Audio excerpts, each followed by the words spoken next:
Welcome back, or just welcome. I'm Lizzie Frizzle, and this is the Recap Corner. Today, we're talking about Stars on Mars, Season 1, Episode 6. It's called Leaks in the Hab. So, this episode is the season's halfway point. Unfortunately for me, it was also the low point. I thought this was a pretty dark episode, like thematically, and also very poorly edited. However, Leaks in the Hab also had what I thought was the best ending of the season so far. So let's quick talk about all the bad stuff, which is like most of the episode, so we can get to the good part. We pick up exactly where last episode left off, with the cast unpacking their new food supplies. Their AI companion reminds them to ration this restock carefully as the Celebronauts indulge in wine and sausage. Mars crew, your food and drink supplies are now replenished, but with 4 new crew members, you must ration them wisely. You started on your wine yet, There's cold wine, or is that red? This is red. Oh, okay. Oh, look at our alcohol. I know. Wait, get a bottle. Which bottle? So when it comes to the new people, at this point, I love all y'all because y'all brought us some food. We have buffalo wings. We have pizza. Like, we have every single thing you need. Oh, rosé? Rosé? I might have to get some of that. Oh, we didn't have sausage in our I hate the casing. Is that weird? No, okay. it's not. I'm just doing it for everyone. Why are you taking the skin off? I just talked to the Iron Chef, and she said she also doesn't like the casing. Okay. So I was like, all right, I'm not weird. See, I think I like the casing. I should. No, I don't. Oh, exactly. Meanwhile, the 4 new Celebronauts work to get to know the original cast members. Or in some cases, the original cast members finally realize that they've actually met some of the Celebronauts in real life before. So, Andy, do you write? For years on the Conan show, I wrote sketches and stuff. That's where I know you're from, is Conan. Yeah. I've been on Conan a couple times. I know, I It was know. the first talk show to ever, have me on it. I remember. Later, we see Andy connect with a different original cast member, Lance, as he rehashes the trans athlete discussion to him. We just got onto a controversial subject that I feel pretty passionately about. Oh, really? What was it? Trans in sport. Oh. It got heated? I mean, it was about to come to blows. Oh, wow. That was terrible. So, did that discussion almost come to blows? Is Lance saying that someone threatened to hit him? Because what we saw last episode is pretty much the opposite of that. Lance tried to initiate a conversation that basically no one wanted to have, and the scene moved on before anyone even raised their voice. From an editing perspective, I don't understand why you'd include Lance referencing an incident that not only didn't make air, but also kind of contradicts what did. This is also the second time we've seen Lance involved in a small but tense interaction, then retell a vague and exaggerated version of events to someone who wasn't there.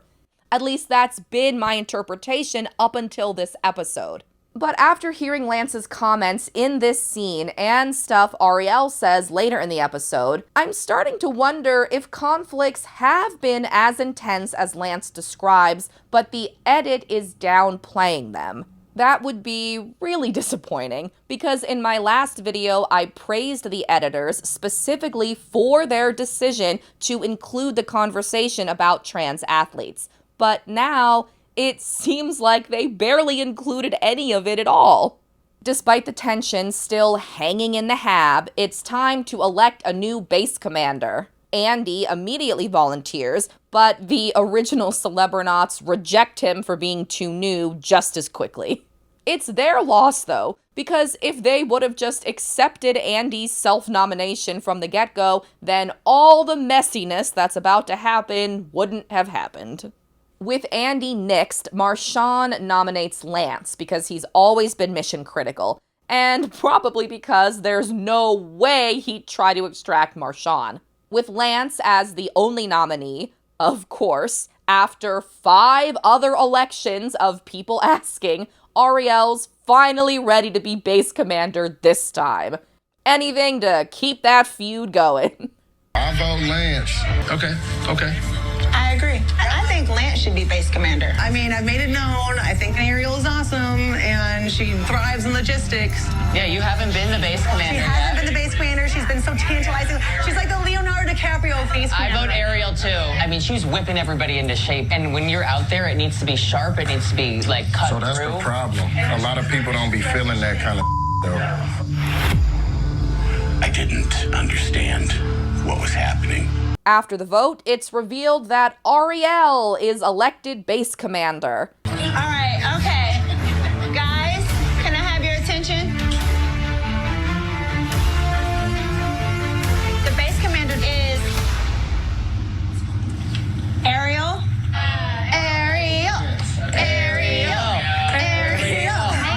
Nah, hell no. In an interview, she says she won by a significant majority. I don't get why the show won't tell us the vote tallies. Regardless, after the vote, when Ariel's been base commander for about a minute and a half, Marshawn preemptively accuses her of using the position to try and extract Lance. It doesn't seem to matter to Marshawn that decisions about who's mission critical and who's extracted are both group votes. And it seems to matter even less that Ariel's already been mission specialist twice without attempting to extract Lance. In fact, she explicitly interviewed about not letting personal feelings affect her decision-making. I want to leave here knowing that I played an honorable game and Lance worked hard. So yeah, I think he is mission critical. Still, Marshawn insists that Ariel either resign as base commander or pick Lance to be her mission specialist to ensure that their tension doesn't bleed into the mission or the extraction. I care that the mission is successful, not that Lance fails. You are a powerful young woman, and I don't want you to ever feel like your voice needs to be silent. But just with the conflict that you two have going on, I don't think it would be right for you to the base commander.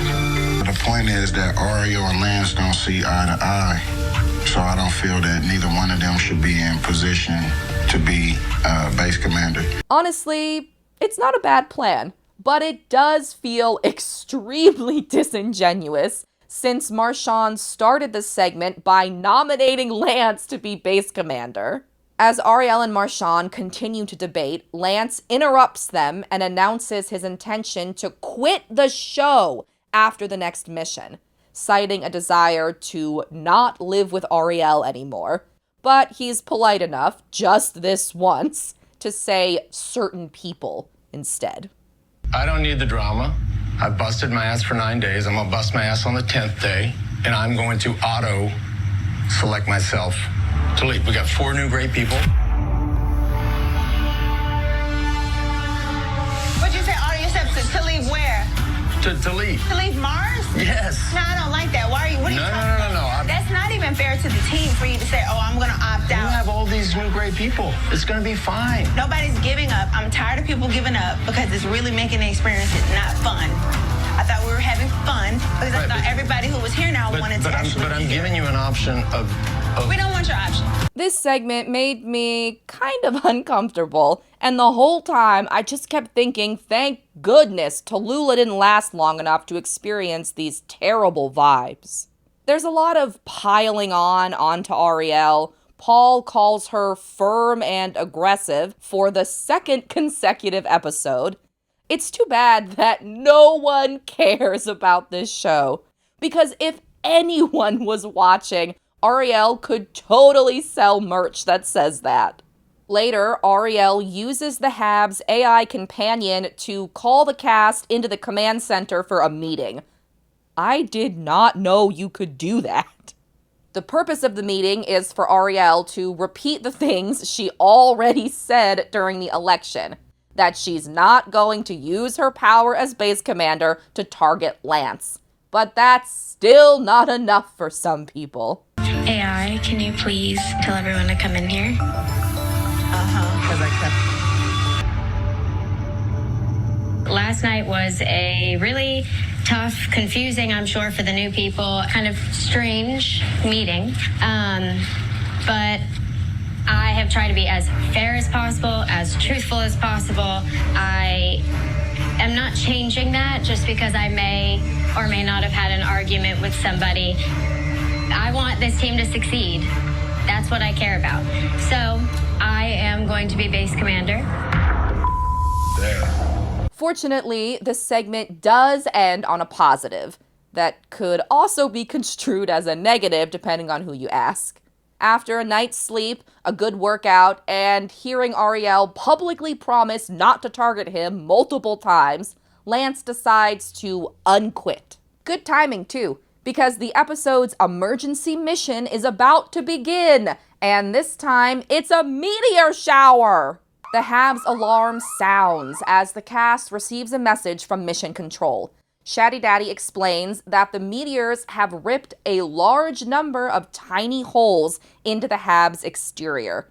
As a result, the cast is rapidly losing oxygen, so they'll need to patch them. All 13 holes. To accomplish this, 7 celebronauts will use their bodies to temporarily plug the holes, while another 2 celebronauts make molds to permanently plug them later. This structure, using bodies to plug holes, is another classic reality competition, which for me means it appeared in the first 12 seasons of the challenge.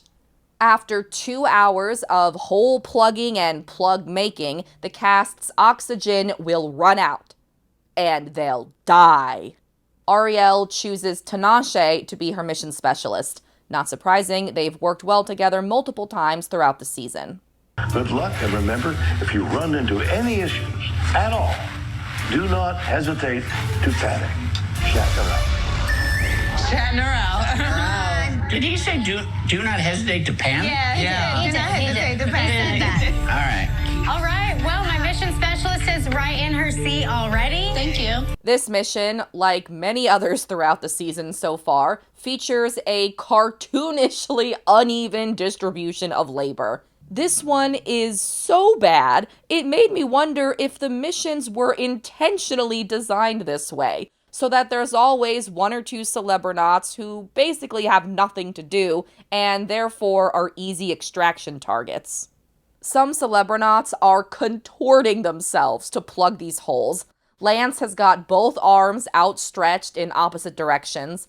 Paul is standing atop the rover. Andy's got his entire face in a hole. Meanwhile, Ashley sits on the ground using her backpack as a makeshift lounge chair while she plugs 1 hole with 1 index finger.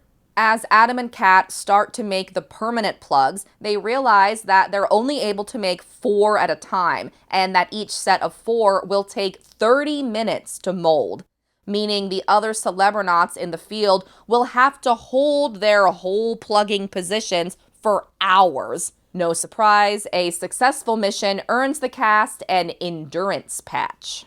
To help pass the time, Ariel asks the cast questions and tells stories, which a lot of them seem to enjoy. But what do you know, Lance and Marshawn think she's talking too much. Though I think Marshawn's interview may be reused from an earlier episode. We hired some strippers for him. Like Ariel, you talk too much. Put one of the ladders back. Ariel, shut up. You talk too much. Fast forward toward the end of the mission, Adam and Kat finish the final batch of molds with just 2 minutes left on the oxygen clock. I feel like every mission so far has come down to the last 2 minutes, and it only makes the time limits seem even more arbitrary. Like the editors just think of 2 minutes as high-stakes time. Regardless, the final hole to patch is Andy's big old face hole. It's so big, Adam and Kat can't fill it with one of their plugs. Instead, they have to seal a metal salad bowl inside it. As silly as it was, this moment made me so happy, because the salad bowl reminded me of the BattleBot Rusty. Though right after, it made me sad because I realized how much better Stars on Mars would be if it were just BattleBots. With a couple arbitrary but high-stakes moments remaining, and with Rusty's head sealed safely inside the walls of the hab, the cast succeeds and earns their endurance patches. Post-mission, as the cast returns to the airlock, Lance reminds us that if Ariel attempts to extract him, it'll be personal, because he knows he was mission critical. Kat, Adam, Portia, Andy, Lance, and Marshawn are all mishcrit. Lance says that Ariel was a fair base commander to him, for the most part, but I'd really like to know what part he thinks wasn't fair. The same goes for Marshawn, who expected to be in the bottom 3, potentially alongside Lance after his own personality conflict with Ariel earlier in the episode. Like, the more reassurance Lance and Marshawn needed that Ariel wasn't going to target them over personality conflicts, the more obvious it was that they're both paranoid because if the roles were reversed, they'd target her over personality conflicts. And after everything that happened at the base commander election and all the promises Ariel made, if she did target Lance and or Marshawn, she'd just get extracted next. But for now, the bottom 3 celebronauts up for potential extraction are Ashley for having the easiest job during the mission, Rhonda for not being a standout, whatever that means, and Paul for targeting Ariel before last episode was revealed to be a non-elimination. Now, to me, that's just strategic gameplay. If someone tries to eliminate you, you should definitely try to eliminate them first. But to Portia and Marshawn, it's evidence of the thing everyone's desperately accused Ariel of all episode, targeting someone for personal reasons. Now, Paul, yesterday he came in here with a little bit of the vibe was not as positive. How was his vibe not positive? What happened? Like when he came in here, he right away was like, if I think somebody should go, it should be Ariel. That was coming in a little hot. I thought we was taking the personal out of it. Ariel, your personal feelings involved in decision making doesn't work. You should be more about performance. With their final pitches for safety, Ashley says that she may have had the easiest job in the mission, but she still did it successfully. Which is true, but so is the fact that everyone with a harder job did theirs successfully too. Rhonda says that she's come to enjoy Martian life and their dysfunctional Martian family. But mostly, she really doesn't want to be extracted before the feast Kat's planning to cook later that night. Finally, Paul says that he fits in with the cast, which he does. The only person he doesn't get along with is Ariel, but in this group, that just helps you fit in more. No surprise, Rhonda is saved first, then Paul, leaving Ashley to be extracted after 10 souls on Mars, but only 2 for her. On her way out, she says that she expected more of herself, but earlier in an interview, she complained that her arms hurt after 10 seconds of holding them up to demonstrate the mission. So it seems like she delivered exactly what she thinks she's capable of. Everybody else was getting their arms so tired, having to hold them up for a half an hour at a time like this. This is making my arms hurt already. They've been up for about 10 seconds. Ashley is undoubtedly a memorable piece of Bachelor history, but I can't say I was sad to see her go. Still, it's pretty frustrating to watch another person get extracted after doing exactly what they were supposed to in the mission. Later that night, Kat cooks her aforementioned feast, which is a really smart way to survive your first extraction. It's like being able to spearfish on Survivor. But even a hab-cooked meal can't squash the conflict between Ariel and Lance. As some of the cast chats around the kitchen island, Lance compliments Ariel's poker skills, which has been a hobby of hers for 7 years. But then he feels the need to add that that's the only nice thing he'll say about Ariel for the rest of the night. It's funny, I've literally been playing poker for so many years, but I've never learned any other poker aside from Texas Hold'em. That's why I've been playing. She's good at She can play some cards. That's the only nice thing I'm saying for the rest of the night. How about Ariel? It's getting exhausting, and I'm not the only one who thinks so. As promised, we've arrived at my favorite part of the episode. The final moments feature Andy in the interview chair. He's such a baby. My strategy is that I'll be the base commander. Yeah, I'll probably pit them against each other. It's really awkward. Let them die. That's when they will find out that I am a monster. Now, I'm not even convinced that Survivor Edgic is real. But if it is, and if it could be applied to a totally different show, then this interview could be potential evidence that Andy Richter is to become the brightest star in the galaxy. And even though I hate it when people who come partway through win a reality competition, I'll always change my opinions for someone I like. The trailer for the next episode is jam-packed. Most notably, the Habs AI is infected with a virus. Where did it come from? Naturally, chaos ensues. The AI tells the cast they're all gonna die. We see Adam and Andy potentially locked inside the airlock, while other celebronauts seem to be locked outside the Hab. Next, Portia warns the group that there's only 11 seconds left in their mission, even though the clock she's standing next to says 11 minutes. Also, someone falls down outside, and Kat gets mad. Could it be because she fell down? Thanks for watching. Come back next Sunday for another Stars on Mars recap. And in the meantime, if you're so inclined, please like and subscribe. Thanks again. See you next time. Bye.